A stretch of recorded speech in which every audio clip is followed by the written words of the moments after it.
ஆசிரியர் பெருமக்கள் அனைவருக்கும் இனிய வணக்கம். இன்னைக்கு நாம இந்த வீடியோவில் எதை பற்றி பார்க்க போகிறோம் அப்படின்னு பார்த்தீங்கன்னா, டெட் பேப்பர் 2 ரிசல்ட்டு நமக்கு வெளியிட்டிருக்காங்க. ஸோ இதை பற்றி தாங்க இந்த வீடியோவில் முழுமையான தகவலை நாம் இப்போ பார்க்குறோம். ஸோ நம்ம சேனலுக்கு புதியவராக இருந்தால் ஒரே ஒரு subscribe and bell all set பண்ணி வச்சுக்கோங்க. நம்ம சேனலில் வர அப்டேட்ஸ் எல்லாமே மிஸ் பண்ணாமல் இருக்கு. இது மிக மிக அவசியங்க.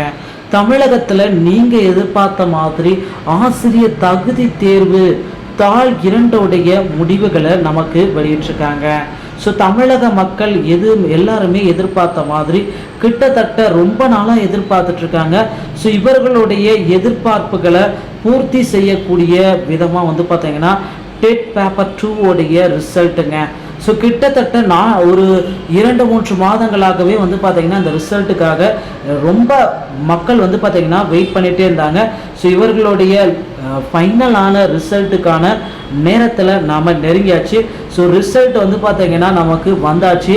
நீங்கள் ஸ்கோர் கார்டை போயிட்டு இந்த இடத்துல கணக்கர் உள்நுழைவு, ஸோ இந்த கணக்கர் உள்நுழைவை பயன்படுத்தி ரிசல்ட்ஸை நீங்கள் டவுன்லோட் பண்ணிக்கலாம்.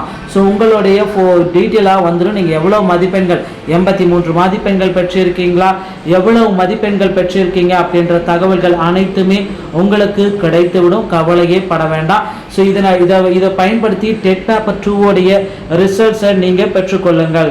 ஸோ இதுதாங்க தமிழக மக்கள் எல்லாருமே எதிர்பார்த்த மாதிரி டெட் பேப்பர் 2 கூடுதலாக மதிப்பெண்கள் கிடைக்குமா கிடைக்காதா, இப்படி பார்த்தீங்கன்னா எல்லா மக்களுமே எதிர்பார்த்துட்டே இருக்காங்க.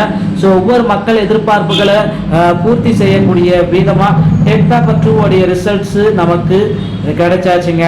ஸோ எல்லாருமே எதிர்பார்த்த மாதிரி ஸோ டெட் பேப்பர் 2 பார்த்தீங்கன்னா நமக்கு அதிகப்படியான பேர் தேர்ச்சி அடைஞ்சிருக்கிறதா சில தகவல்களை குறிப்பிட்டிருக்காங்க. ஸோ அதன் அடிப்படையில் டெட் பேப்பர் 2 பார்த்தீங்கன்னா ரொம்ப இந்த டைம் நிறைய பேர் தேர்ச்சி. ஸோ அதனால் UGTRB நடக்குமா நடக்காதா அப்படின்ட்டு கேள்விகள் எல்லாமே நிறைய பேர் மத்தியில் மனசில் இருந்துகிட்டே இருக்குது. ஸோ கண்டிப்பாக UGTRB நடத்துறதுக்கு வாய்ப்புகள் மிக மிக குறைவு. ஏன்னா தமிழக பள்ளி கல்வித்துறை பார்த்தீங்கன்னா அதை எவ்வளவுக்கு பார்த்தீங்கன்னா கேன்சல் செய்யணுமோ அவ்வளோக்கு அளவு முயற்சிகளில் ஈடுபட்டுகிட்டே இருக்காங்க. ஸோ விரைவில் இந்த UGTRB நியமன தேர்வு தள்ளுபடி ஆகிறதுக்கு வாய்ப்புகள் இருக்குங்க. ஸோ TRB மற்றும் பள்ளி கல்வித்துறை சம்பந்தமான செய்திகளை உடனுக்குடன் பெற நம்ம சேனலோடு இணைந்திருங்கள். நன்றி, வணக்கம், தேங்க்யூ.